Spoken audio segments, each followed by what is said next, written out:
Ferietera Carnaval de Murga puede llegar a ser una ley que compromete y tenga peso sobre la vida, ¿no?, de las personas o la muerte. Por eso es importante conversar de estos temas y de estos proyectos. Estamos hablando del que había presentado en su momento el diputado Goñi, que tiene que ver con los cuidados paliativos, la Sociedad de Cuidados Paliativos, y el que supuestamente se iba a entrar a estudiar inmediatamente después, que es el proyecto de eutanasia, que creo que lo presentó el propio Galo, ¿no? El diputado Ope Pasquet. Ope Pasquet, pero ¿no estaba Galo también en este proyecto? No, Ope Pasquet fue el promotor del proyecto, ¿no? Bien. No lo recuerdo. Igualmente la puja fue entre Goñi y Galo. Ah, sí, sí. Y desde la perspectiva de Galo, Goñi está tratando de retrasar en realidad el proyecto de eutanasia en el que Galo mostraba el interés. Por eso pregunta si había sido puntualmente presentado también por él. Son temas de los que se ha venido discutiendo hace muchísimo. Todo lo que tiene que ver con la vida y el inicio, ya lo sabemos. Lo delicado y lo sensible que es. Y sobre la muerte, ni que hablar. Porque si bien está legislado en muchos otros países del mundo, acá siempre se ha como dejado de lado. Pero a veces hay algunas historias con nombre y apellido, rostros que todos empezamos a conocer, que apuran el trámite. Porque uno empieza a ponerse en la piel de esa persona y decís, bueno, tenemos que encarar este tema. Nos está acompañando para hablar de este asunto la doctora Rita Rufo, presidenta de la Sociedad de Cuidados Paliativos. Muchísimas gracias por estar aquí con nosotros. Gracias a ustedes por la invitación. Bien, primero, y por si hay alguien que tal vez no haya escuchado antes o no tenga bien claro a qué nos referimos con cuidados paliativos, no es una atención que se brinda a cualquier persona que está cursando una enfermedad en cualquier momento de su vida, no. ¿Qué es exactamente? Bueno, justamente yo creo que hay que explicarle a las personas de qué se trata, porque se asocia mucho con la muerte o con el cáncer, ¿no? Y venimos atrás en el bloque anterior estuvieron todo el tiempo hablando de la muerte, y esto genera en las familias y en cada hogar seguramente cosas muy diferentes. Quien más, quien menos tiene alguna pérdida. Exacto. Entonces queremos separar un poco este tema de la muerte en el sentido de que los cuidados paliativos apuestan a la vida. Se trata de, sí, pacientes y familias que están cursando por una enfermedad en general que limita la vida y que generalmente la muerte ocurre antes, ¿verdad? ¿Es lo que nosotros diríamos terminal? Bueno, no necesariamente los cuidados paliativos son para la etapa terminal. De hecho, la Organización Mundial de la Salud para el Cáncer propone que esté desde el diagnóstico. Porque para curar un cáncer hay que pasar por muchas etapas donde sí la vida está amenazada. Y los cuidados paliativos se especializan específicamente en acompañar toda esa parte de esas etapas de la enfermedad donde hay una amenaza a la vida. Por supuesto que se tienen que encargar del final de la vida, pero hay que vivir bien hasta el final y dignamente para morir bien y en paz. Entonces, los cuidados paliativos comienzan mucho antes. Son cuidados integrales con interdisciplinas que están pensando todas juntas para el paciente y la familia y que se basan en las necesidades propias del paciente y la familia. No solo de lo tecnológico. Por suerte que el avance tecnológico ha permitido que muchas de estas condiciones vivan mucho tiempo, ¿no? Mucho tiempo más, ¿no? Pero el tema es... Pero hay una clave que es la humanización de ese acercamiento desde la medicina en esa etapa de amenaza de la vida, ¿no? Exacto, la calidad de vida de esa vida. O sea, no alarguemos años o meses a una vida sin no preocuparnos de la calidad de vida. Bien. ¿Qué pasa en el Uruguay que es necesario una ley que regule estos cuidados paliativos? Recordemos que todo surge con este proyecto, que incluso el diputado Goñi lo que plantea es el enojo o el malestar, porque parece que se le redujo o se resumió un poco su proyecto original. Bueno, en realidad me gustaría aclarar una serie de cosas antes de tocar ese tema, que es la Sociedad Uruguaya de Medicina y Cuidados Paliativos presentó un proyecto hace casi un año, que está en estudio en el Parlamento, que fue posterior a la presentación de eutanasia del doctor Ope Pasquet, pero bueno, nosotros presentamos y recientemente se acaba de presentar un proyecto, que lo encabeza el doctor Galo, sobre cuidados paliativos. Entonces, parecería como que este último proyecto, digamos, no respeta como la filosofía del original. Nosotros presentamos el proyecto que elaboramos mediante... Está resumido, ¿es eso lo que dice Goñi? Que como que fue demasiado reducido. Mira, yo quisiera primero explicar cómo surgió el nuestro, que me parece que es muy importante porque no surgió de una persona ni de dos, sino que surgió de gente que tiene mucha experiencia dentro de nuestros socios, algunos pioneros, como se mencionaba recién, la doctora Gabriela Piris, por ejemplo, que hablábamos recién fuera de cámara. Se elaboró a conciencia, claro, nosotros no somos juristas ni abogados, obviamente recibimos asesoramiento, pero de golpe hay cosas para cambiar, o sea, nunca dijimos que no hubiera cosas para cambiar. Surge este otro, digamos, que es como, sí, se sacaron cosas de esa ley y nosotros... Galo dice que es que parecía un tratado el otro proyecto, de tanto detalle, de tanta especificación, sí. Bueno, es posible porque cuando médicos quieren hacer algo, somos demasiado... muchas veces escribimos, no diría que un tratado, porque para hacer un tratado de cuidado paliativo hay que escribir mucho, pero sí tal vez fuimos demasiado obsesivos con algunas cosas que de golpe se pueden dejar para la reglamentación. En eso entendemos que capaz que sí, era un poco extenso, que hay cosas que van en la reglamentación, pero no tenemos experiencia en hacer leyes, o sea que un poco capaz que eso sí influyó, pero el nuevo proyecto lo que excluye totalmente un capítulo que nosotros habíamos propuesto, que era el capítulo de final de vida. Donde es aquello que... contrario a la eutanasia, ¿es eso? No, nosotros en el proyecto no hablamos de eutanasia, sino hablamos de un capítulo del final de vida, el cuidado paliativo en el final de vida, que tiene que garantizarse el acceso, ¿verdad? Porque aún hoy sigue pasando que hay cuidados paliativos en la mutualista, en el sanatorio, y cuando el paciente quiere irse a su casa los últimos días, no tiene el debido tratamiento de sus síntomas y de su sufrimiento porque no llegan hasta ese lugar.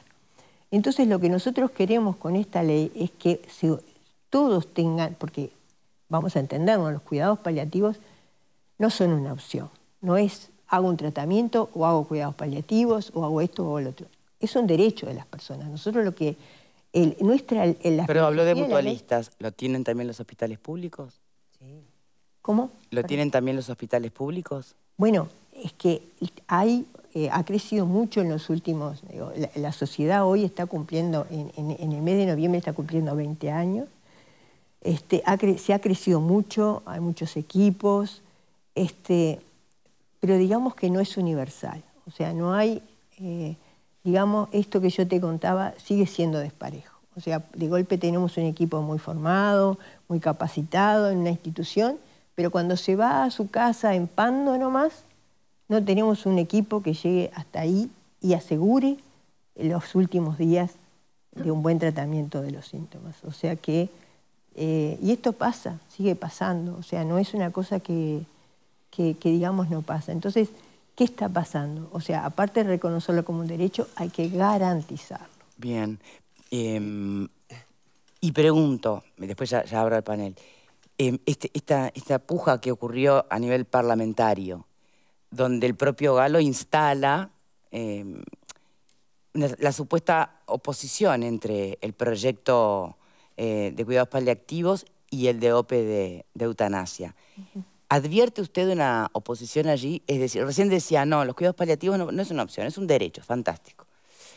Pero no es una opción de estar vigente la eutanasia en nuestro país. ¿Pasaría a ser una opción o no? Digamos, lo que yo tengo entendido es que hay una discrepancia en abreviar nuestro proyecto, porque no está en discusión el proyecto de eutanasia en este debate. Acá lo que entiendo yo, hay una intención de abreviar el proyecto de cuidados paliativos.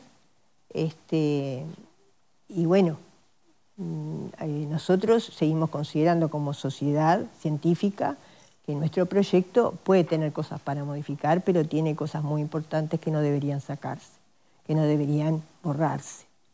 Porque hay cosas que van en la reglamentación, no dudo, pero hay otras cosas, porque nos pasaron cosas de hablar con legisladores, mientras estábamos presentando el proyecto, y nos pasaba que las personas nos decían, no, pero los cuidados paliativos y la sedación paliativa y el final de la vida, o sea, hay un mareo bárbaro con todo esto y tenemos que aclararlo, tenemos que decirle, los cuidados paliativos en ninguna parte del mundo matan, o sea, hace sedación. La sedación paliativa... pero perdón, está diciendo que hay como prejuicios o preconceptos de que cuidados paliativos terminan matando a la persona. Bueno, la sedación paliativa se interpreta como es una forma de matar a la persona. O sea, la sedación es aliviar un síntoma que no se puede aliviar por las formas habituales cuando un paciente está muriendo, pero está muriendo de su enfermedad. Y puede pasar que a veces el promedio entre 1 o 3 días después de colocar la sedación, el paciente fallezca, pero es porque está en agonía, ¿no? Nunca la intención es matar.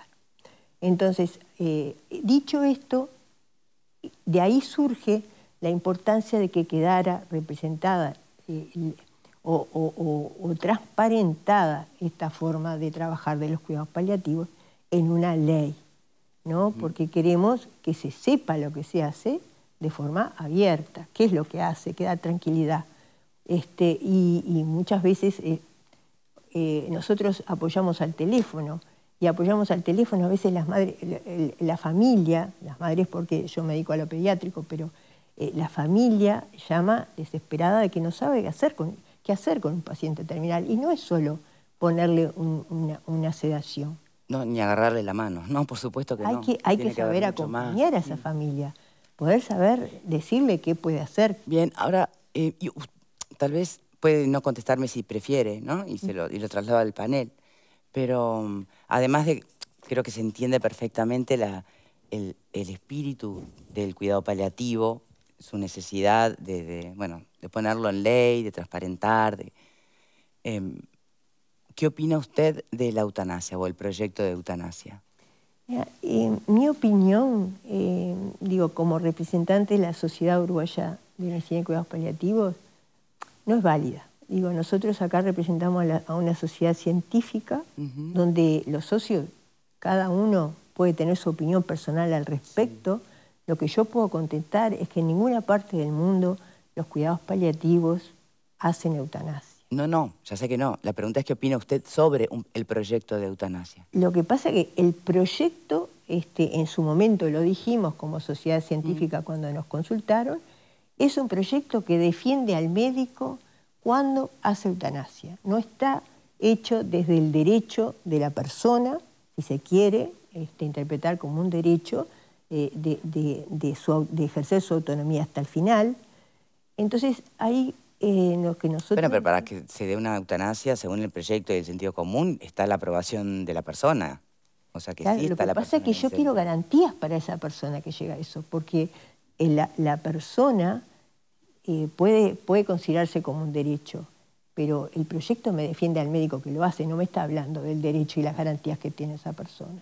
Porque esa persona tiene derecho a tener cuidados paliativos de calidad hasta el final y que su sufrimiento no llegue a ese extremo. Porque la mayoría de los pacientes, hay trabajos en el mundo hecho, de los que piden adelantar la muerte y tienen cuidados paliativos, no llegan a concretarse. O sea, es un síntoma de sufrimiento existencial al final de la vida y tiene que saberse abordar. Claro, pero ¿no es derecho de las personas evitárselo? Cuando es impostergable, ¿no? Cuando es irrevocable, cuando estás diagnosticado y estás en un estadio de la enfermedad que te diagnosticaron, donde empieza todo el deterioro.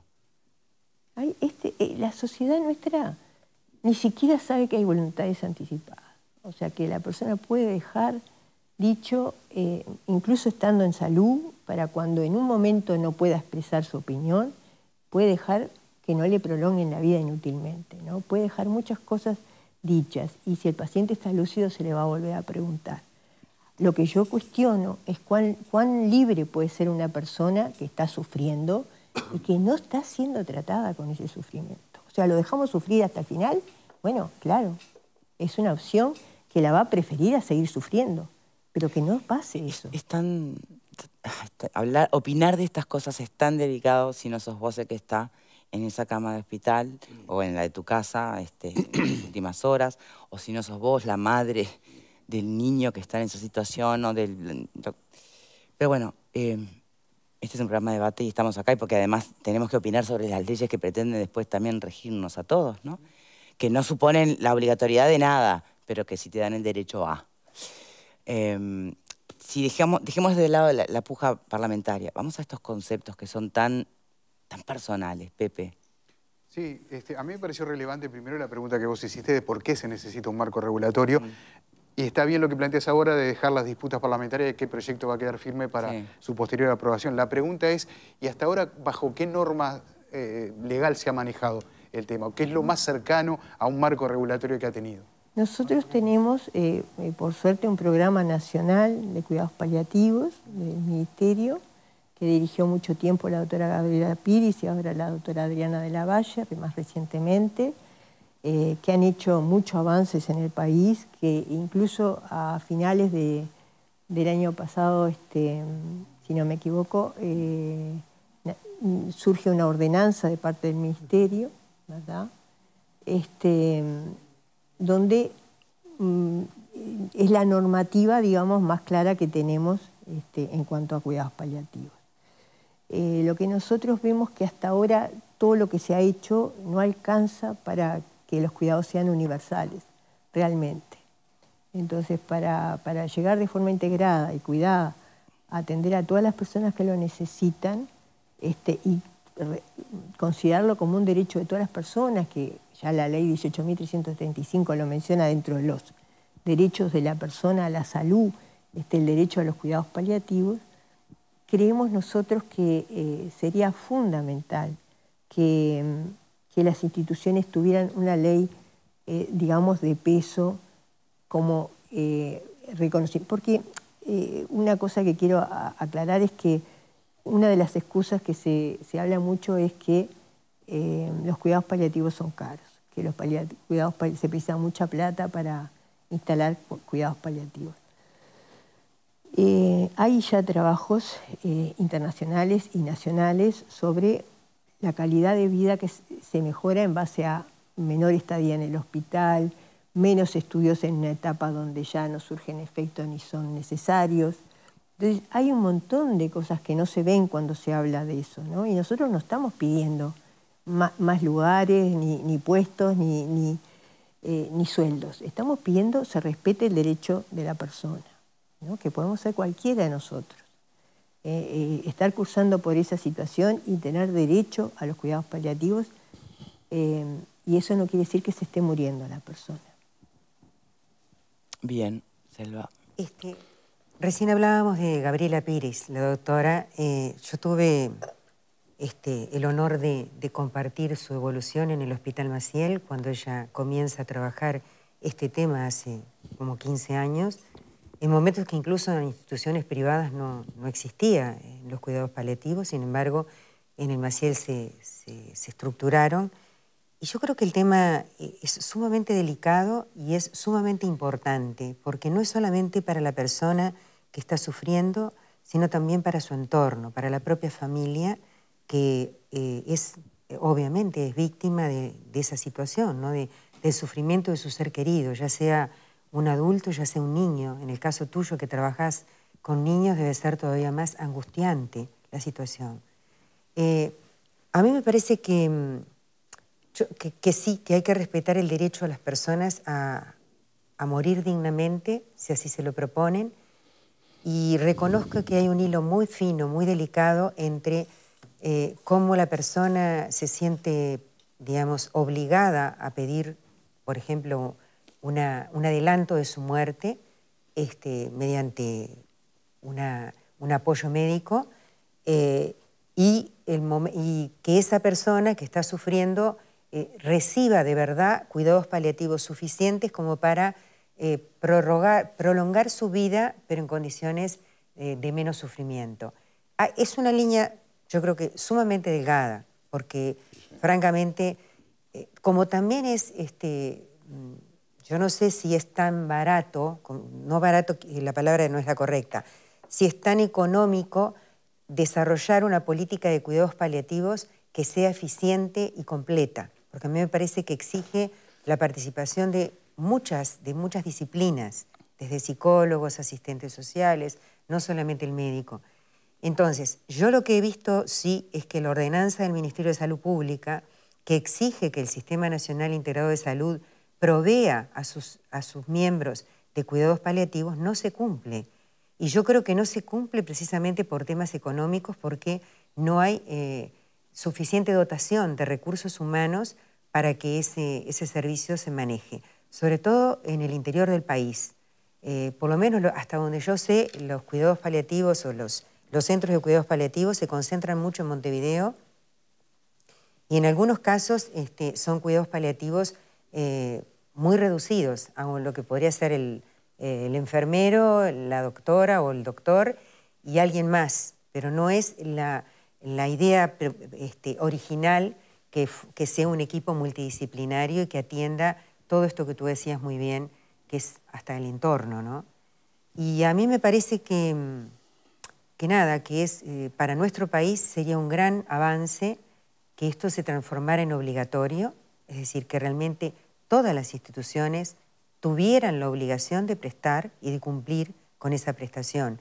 Porque si con una ordenanza no alcanza para que se cumpla, creo que nada más que la mitad más o menos de instituciones lo prestan, y bueno, que haya una ley, pero la pregunta que yo me hago es, ¿esta ley, como tantas otras que hay, prevé sanciones para aquellas instituciones que no cumplan con esta normativa a futuro? Bueno, nosotros, para empezar, yo creo que hay que separar un poco lo que es la implementación de lo que es el proyecto. Porque la implementación, ya hay muchas muestras en el interior de que, por lo menos una en San José y en Maldonado, donde las instituciones se complementan, porque a veces el número de pacientes que cada institución puede tener en el interior no es la misma y no justifica que cada institución tenga un equipo completo de cuidados paliativos. Entonces hay que aprender a trabajar en red, o sea, nunca se va a tener ese ideal de tener todo, pero sí se puede capacitar y trabajar en red con el médico que llega hasta el lugar y se pueden hacer las cosas bien. Entonces ahí está el modelo ese típico que uno tiene en la cabeza de cuidados paliativos del equipo completo que va en consulta con los casos, pero también está el modelo integrativo, ¿no? Con todo lo que está en la institución. Hay que capacitarlo para poder trabajar en conjunto y poder tener todo lo que se necesita para ese paciente y esa familia. Entonces, por un lado, nosotros hicimos el proyecto mirado desde el lado del derecho del paciente y qué cosas necesitamos de las instituciones. Entendemos que de golpe los entes educadores son entes autónomos y no se los puede obligar, pero sí podemos decirle necesitamos estos recursos o esta capacitación para estos recursos, para tener de determinada manera los recursos adecuados. Entonces, de alguna manera estamos exigiendo la ley, ¿tá? Pero, por ejemplo, el diplomado de cuidados paliativos pediátricos que empieza el año que viene, surgió este año, ya se implementó, hay uno de adultos, pero ahora se implementa el de cuidados paliativos pediátricos y también contempla formar psicólogos y otras áreas. Entonces, yo creo que cada vez está más próximo, la capacitación no es un gran problema, ya están encaminados y demostrando la necesidad y la importancia de que estén capacitados. Bueno, lo demás viene como solo, ¿no? El tema es que, perdona que interrumpa, pero sí, un sistema de cuidados paliativos, que por más ley que exista y regulación que exista, si realmente no es excelente y no está al alcance de todo el mundo, es peor a que no exista. No, porque en definitiva, estaba leyendo por acá algún mensaje que otro que, bueno, son experiencias feas que han tenido algunas personas, donde la verdad, para ser tratados mal, vistos cada 15 días, cuando te estás muriendo, un psicólogo apareció una vez y nunca más, para eso, ¿saben qué? Dame el derecho a la eutanasia y me pongo yo coto a mi sufrimiento, ¿no? Entonces, creo que o está muy bien hecho, o mejor que ni esté, no sé, pregunto. Lo que yo quise decir es que lo muy bien hecho se puede hacer de diferentes maneras, no solo de esa forma. A eso me refiero, que la implementación puede permitir, por ejemplo, la complementariedad entre dos instituciones, como hay en Maldonado, en la parte pediátrica, entonces tienen un excelente equipo. Yo voy a la excelencia, pero de la forma de implementarlo no hay una sola forma. A eso es lo que me refiero. Llegar a ese resultado que queremos, digamos, obvio que lleva un proceso, pero se puede llegar de diferentes maneras. ¿Y cuán fácil se pueden incorporar médicos a esta sociedad de cuidados? Porque uno imagina que el médico en realidad está para salvar vidas. Y acá es otro objetivo, ¿no? Claro. ¿Con qué facilidad se incorporan realmente a la sociedad? Realmente el médico tiene que capacitarse también en estos aspectos.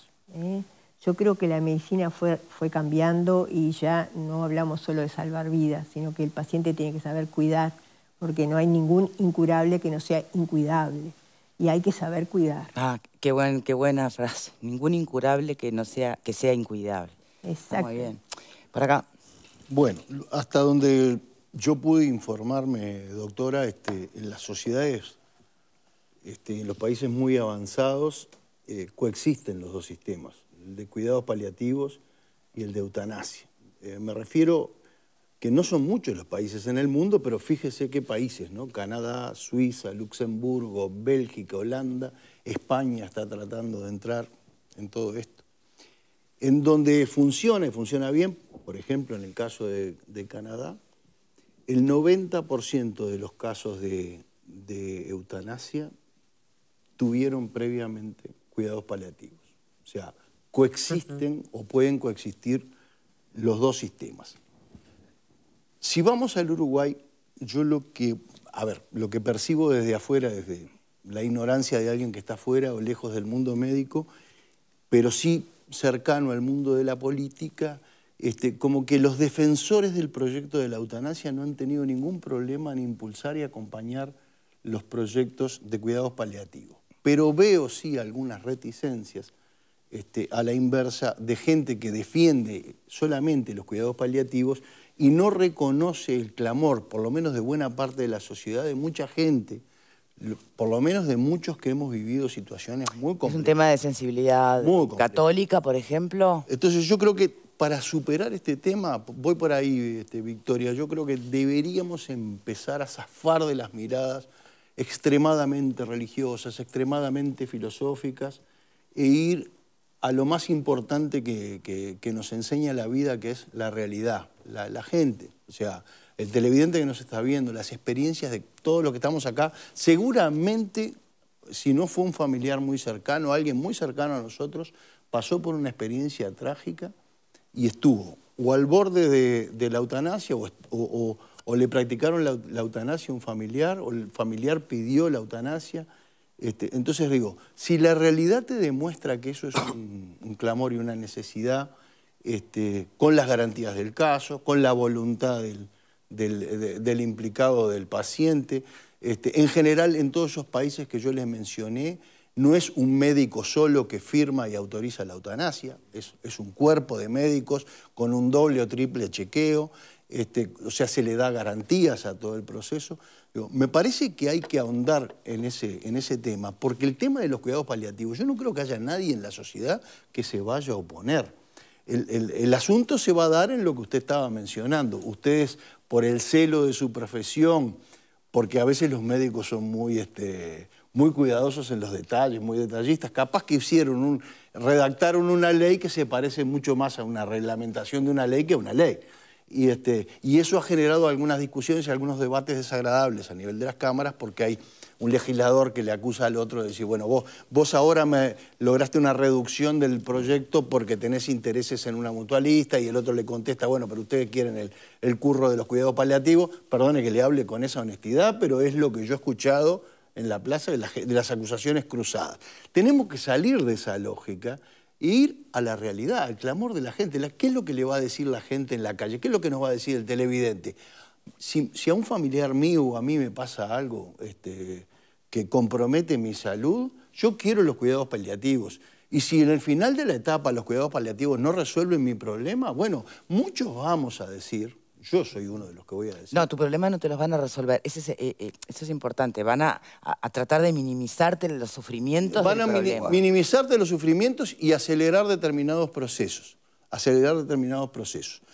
Muchos dicen que eso es el derecho a la muerte. Para mí sigue siendo el derecho a la vida, porque la vida, si no es digna, no es vida. Bien, Pablo. Cualquiera de los dos proyectos pueden convivir. Yo estoy de acuerdo con la eutanasia, estoy de acuerdo con los cuidados paliativos. Es más, entiendo que es un derecho humano poder morir o transcurrir los últimos días de mi vida como yo estime necesario o pertinente, siempre cuando tenga mis cualidades mentales, etc. ¿Qué es lo que pasa acá? Acá no es un tema religioso, no es un tema... Pero la discusión, el debate filosófico está instalado. Está bien, pero la realidad acá que se discute con los cuidados paliativos, esto para mí, Para mí, es un tema económico.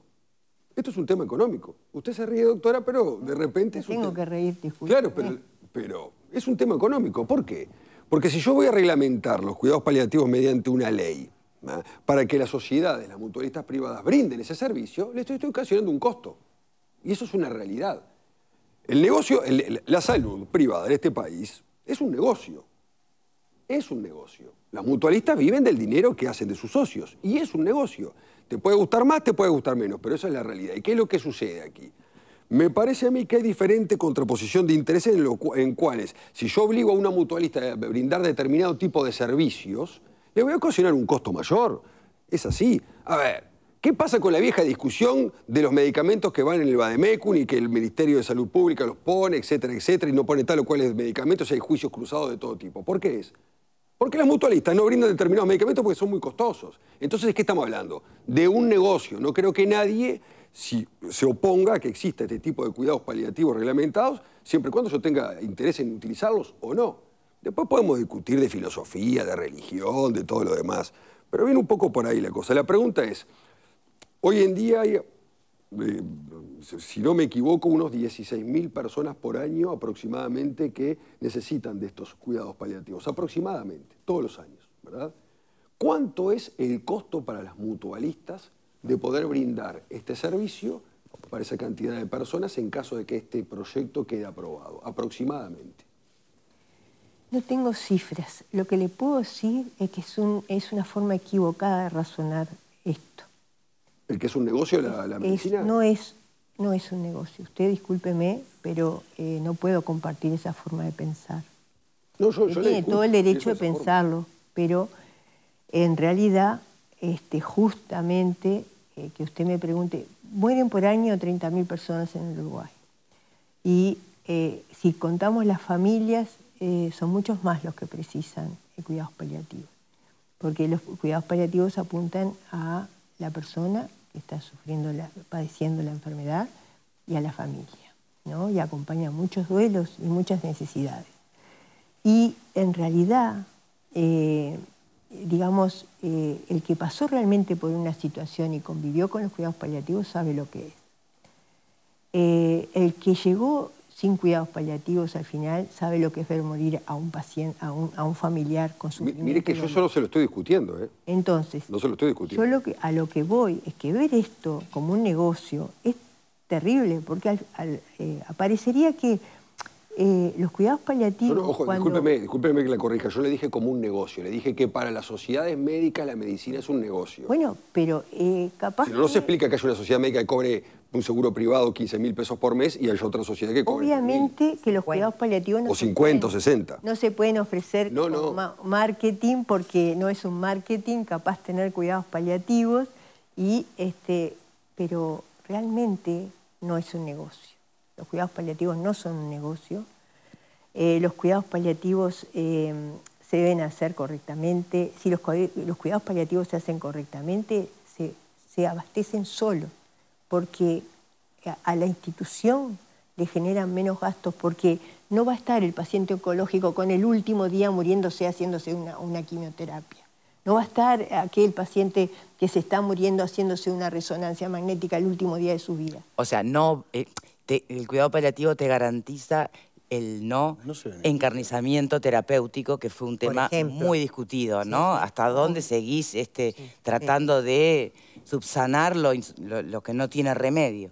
Es que apostar a la calidad de vida es eso. Sí, entiendo, pero también supone estadías más largas en el centro hospitalario, ¿no? Por ejemplo. Generalmente los acorta, porque estos la mayoría de las veces se van a su domicilio y el equipo de cuidados paliativos va al domicilio. Bueno, es un costo. Bueno, es un coste. Alguien gana, pierde con eso, pero aunque sea lamentable. El paciente internado es mucho más costoso. Ah, bueno, entonces estamos hablando de entonces la medicina es un negocio. ¿Es más costoso o menos costoso? No, yo entiendo ¿Qué que es lo que evalúan? Queda horrible dicho así. Queda horrible decirlo así, pero entonces si evaluamos costos o no costos, ¿es un negocio o no es un negocio? Claro, se entiende lo que tú decís, Pablo. Yo no digo que esté mal. No decís que los cuidados paliativos sean un negocio. Yo no dije que los cuidados sean paliativos sean un negocio. Yo lo que dije es que la medicina es un negocio. No, y que además muchas instituciones no los dan porque efectivamente les implica recursos humanos que tienen que pagar. Y entonces directamente no los dan, no los proporcionan, a pesar de que estén obligados a hacerlo. Yo en eso coincido contigo, de que tienen un costo, porque por X razón las instituciones médicas han evaluado que tienen que disponer X cantidad de personas o de horas o de equipos a trabajar, ya sea en domicilio o en la propia institución. Y por eso es que muchas instituciones no los han aplicado, porque hay muchas instituciones médicas hoy en el Uruguay que no brindan cuidados paliativos, a pesar de que la ordenanza del Ministerio dice que deben darlos. Por eso, y para reflexión final, porque tenemos ya que ir cerrando por aquí este bloque, le pedimos a la doctora que nos diga, bueno, cuál es su expectativa a partir de esta situación que se está viviendo, de estudio de proyectos en el Parlamento. ¿Cuál es la esperanza que tiene la sociedad? Bueno, la esperanza nuestra es que se apruebe nuestro proyecto, que no esté reducido. Nos convoquen si hay que hacerle modificaciones, porque entendemos que no somos ni legisladores, ni abogados, ni... Pero aspiran a estar convocados a la hora de tocar ese proyecto. Por supuesto. Bien. Creo que es importante porque debemos mantener la filosofía con la que surgió esta ley. Y bueno, y que después el debate de la eutanasia es un debate que se lo debe la sociedad uruguaya, pero de forma digna, correctamente informada. Ya está esperando entrar a debate en el Parlamento, ya está adentro. Pero si el proyecto mata la eutanasia, no hay debate. Pero este proyecto, según lo que explica la doctora, no tiene ningún artículo que remita a la eutanasia. Bueno, hay alguna cosa que estaba metida dentro del proyecto que de alguna manera deriva en una interpretación que podría limitar tanto la eutanasia. Entonces, me parece que por ahí están las miradas ¿Cuál es ese artículo en cuestión? Lo que pasa es que en el capítulo de final de vida nosotros pusimos que nosotros no abandonamos al paciente, cualquiera sea la situación, aún en el caso de desear adelantar la muerte, ¿no? Nosotros al paciente no lo dejamos, solo es un síntoma que tenemos que saber abordar, que la mayoría de las veces se puede canalizar bien y aliviar en cierta forma. Y bueno, después habrá otro pero es interpretaciones, ¿no? Porque no está dicho... Sí, pero si la interpretación deriva en que eso limita la eutanasia, porque vamos a decir las cosas, vamos a hablar claramente. Podemos hacerlo después de la pausa, pero tengo que cortar. Doctora, muchísimas gracias por habernos acompañado, por haber intentado aclarar algunos aspectos que son clave a la hora de tomar posición sobre estos temas tan, pero tan delicados. Muchísimas gracias. Nos estaba acompañando entonces la doctora Rita Rufo, presidenta de la Sociedad de Cuidados Paliativos. Vamos a la pausa recordándoles que